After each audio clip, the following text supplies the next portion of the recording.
guess I'll start off here by going a little different here from in the past. I know the last couple of years I've gotten to know you as a football player, but what do you like off the field? I like hanging out with friends, teammates, listening to some country music, and then I love playing NHL, the video game. Hockey's a close second favorite sport behind football. So yeah, is hockey a sport you grew up playing then when you were younger? I played it a little bit, but all my friends played basketball, and I was decent at basketball, so I ended up playing basketball instead. I kind of regret that. But yeah, I grew up a hockey fan. Used to go to Blackhawks games even when they were bad before they became good now. But yeah, it's always been part of my family. We always built our hockey family. So then, when did football start becoming a part of your life then? Probably fifth grade. I was about to play football. I convinced my mom, me and my dad, and then I broke my wrist playing baseball. So I had to wait another year. So sixth grade is the first year I ended up starting to play football, and just progressed ever since. Back when I was a little skinny kid running on the outside then. So now you talked about how you had to convince your parents. Is that a difficult challenge there, or was it pretty easy when you were just like, hey, Mom, I want to play football? Oh, it wasn't easy. Me and my dad, it was a counterattack. Took a couple of years of convincing, but eventually we got to her and she fell in. What was that like for you then the first time that you put on the pads?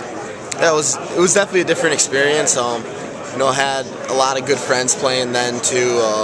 Their dads were the coaches, so it made it easy. Just learning the basics of football, going back to that, just thinking back on that, it was great times. Did you think back at that point in time that it was going to be a sport that you were going to find yourself playing, like, even at this stage? Oh, I had no clue. Probably not at that point, because I was definitely better at baseball and basketball. But got progressively better at football, got bigger, got in the weight room, and just took off. I probably didn't know till high school that I really wanted to play football. So then, at what point then in high school did you kind of make the commitment to, okay, football's the way you were going to go because you knew maybe you had a future there? Freshman year, I'd say, I decided not to play basketball or baseball and just lift and run track instead, and just commit straight to football. And then just as far as the experience, what have you taken away from it now as you go into this season, but also get a chance to kind of reflect back on the time that you have had at Iowa? Yeah, it seems like a while ago I was just transferring to Iowa, but the time's gone by fast, and it's been a good ride so far. Ups and downs definitely, and just trying to make this year a special year at Iowa. What do you feel has to happen in order for it to be a special year? Just take things one day at a time, one rep at a time. A lot of work to be done. Haven't even started camp yet, but there's definitely potential in this team, but potential is only one thing. Just, I guess, if there's a guy when you look at this team that maybe today none of us are really talking about him, but say sometime in October, possibly even November, we're going to be talking about him a lot. Who do you feel that guy could be? Definitely, we definitely have a lot of young receivers, and Derek Willies has made some big plays for us during the spring. Hopefully he's going to be a big part of this team, and down the road you could see him making big plays down the field for us.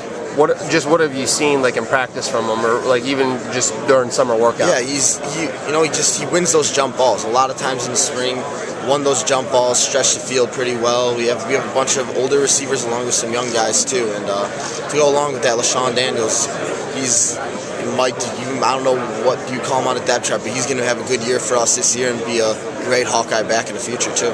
Coach Ferentz has always talked about how he wants you guys to have balance. Is that something that you feel you maybe finally have now, just in terms of the receiving corps starting to get better and then picking up to where you guys have been with the ground game? Yeah, definitely. I think with an offensive line like we have, the ground attacks can be important, but it's just as important to have a balanced attack there. And Jake Rudock leading the way is a great quarterback for us. A year under his belt, he's only going to get better. What's something funny, or maybe something about these two guys, Carl and Brandon, that maybe people don't know about that? They're goofy. They're big, goofy guys. They always keep things light. Carl's always he's always got a smile on his face, making the locker room lighter, and Brandon's just a freak, and just they're both just funny guys, fun guys to be with. It's been great to be with them these last couple of days. You mentioned Carl having that smile on his face. Is that something that kind of bugs you when you see if he tackles you in practice or something, then you look up and he's showing? No, it's all fun and games, but yeah, that big goofy smile sometimes it's not a good thing when you're on the offensive side. Thanks a lot.